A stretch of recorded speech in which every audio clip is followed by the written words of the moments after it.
মুখ্যমন্ত্রী মমতা বন্দ্যোপাধ্যায়ের স্বপ্নের প্রকল্প এই দেউচা পাচামি কয়লা খনি প্রকল্প। বুধবার বিশ্ববঙ্গ বাণিজ্য সম্মেলনে মুখ্যমন্ত্রী মমতা বন্দ্যোপাধ্যায়ের ঘোষণা মতো বৃহস্পতিবার শুরু হয়ে গেল দেউচা পাচামির খনি থেকে কয়লা তোলার প্রক্রিয়া। বীরভূম জেলা প্রশাসনের কর্মব্যক্তিরা এলাকায় যান, করা হয় ভূমি পুজো, ডাম্পার ও আর্থ মুভার নিয়ে যাওয়া হয়। জেলাশাসক বিধান রায় জানান, মুখ্যমন্ত্রীর কথা মতোই কাজ শুরু করল প্রশাসন। তবে এরই মধ্যে কিছু স্থানীয় মানুষ সেখানে চাকরির দাবিতে বিক্ষোভ দেখান। প্রশাসনের তরফ থেকে জানিয়ে দেওয়া হয়, জমিদাতারা একে একে চাকরি পাচ্ছেন। প্রতিটি জমিদাতাই কথাই ভাববেন সরকার। রাতে জেলাশাসক বিধান রায় ও পুলিশ সুপার আমানদীপের উপস্থিতিতে জেসিবি দিয়ে শুরু হয় খনন কার্য। এদিন কলকাতায় দেউচার গ্রামবাসীদের একাংশের বিক্ষোভ প্রসঙ্গে তৃণমূলের রাজ্য সাধারণ সম্পাদক কুণাল ঘোষ বলেন, ক্ষতিপূরণ বাবদ এখনো পর্যন্ত মুখ্যমন্ত্রী মমতা বন্দ্যোপাধ্যায় যা প্যাকেজ ঘোষণা করেছেন তা অন্তত অন্য কেউ করতে পারবেন না। দেখুন, মানুষ স্বতঃস্ফূর্ত ভাবে করেছেন, ঠিক আছে। মানুষের কিন্তু আমাদের রাজ্যের মাননীয় মুখ্যমন্ত্রী মমতা বন্দ্যোপাধ্যায় তার যে অভাবনীয় যে প্যাকেজ, ঠিক আছে, সেই প্যাকেজে খুশি হয়ে তো তারা সহমত পোষণ করেছেন এবং সেই অনুযায়ী তো চলছে। এ তো যে যেমন ভাবে ফর্ম দিয়েছেন, হ্যাঁ, আগে এলে আগে পাবে, এইভাবে হচ্ছে। আর এখন যেহেতু আমাদের ফার্স্ট ফেজের কাজটাকে আরেকটু বেশি আমরা জোর দিচ্ছি, সুতরাং ফার্স্ট ফেজের আশেপাশে কাজগুলো আরেকটু ত্বরান্বিত করা হবে। পুজো দিয়ে কি উদ্বোধন? শুধু পুজো দিয়ে কেন, পুজো হলো, আমাদের মেশিন মোবিলাইজ করেছি।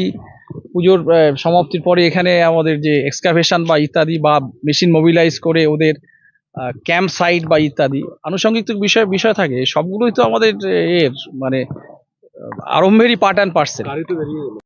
বৃহস্পতিবার পুজোর পর মাটি খনন করার জন্য মেশিন ডাম্পার নিয়ে আসা হলেও কিছু মানুষের বিক্ষোভে কাজ খুব একটা এগোনো সম্ভব হয়নি।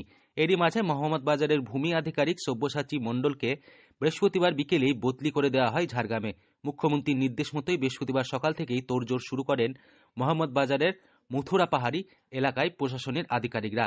একে একে উপস্থিত হন প্রশাসনের বিভিন্ন আধিকারিকগণ। চাঁদা মৌজার 12 একর সরকারি ঘাস জমিতে প্রথম খনন কাজ শুরু হয়। এরপর অবশেষে মোহনবাজারের দেউচা পাচামির মথুরা পাহাড়ি থেকে ব্যাসল্ট তোলার কাজ রাতের অন্ধকারেই শুরু হয় খনন কার্য। যদিও এই খনন কার্য শুরু করার সময়ও প্রশাসনিক কর্তাদের বিক্ষোভ দেখাতে আসেন গ্রামবাসীরা, কিন্তু কার্যত তাদেরকে ধমক দিয়ে চুপ করিয়ে দেন জেলাশাসক বিধান রায়। কয়লা শিল্প তৈরি হলে কি উপকার হবে আপনাদের? অনেক লোকের কর্মসংস্থান হবে, চাকরির লোক পাবে এবং মাইন্সের আন্ডার অনেক লোক কাজ পাবে। সুতরাং আমরা চাচ্ছি শিল্পটা খুব তাড়াতাড়ি হোক এবং মানুষ যেন স্বনির্ভর হয়ে ওঠে। এই কয়লা শিল্প চালু হলে কি আরো চাকরি বাড়বে? একদম, কেন হবে না?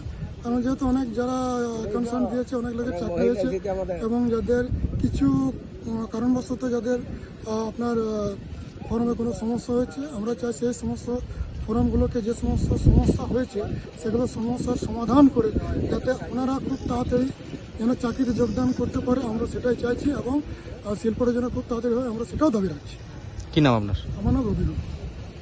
কয়লা খনি তৈরি হলে কি উপকার হবে আপনাদের? এখানে উপকার, আমাদের বহু ছেলে মেয়েরা চাকরি পাবে এবং এখানে কর্মসংস্থান হবে।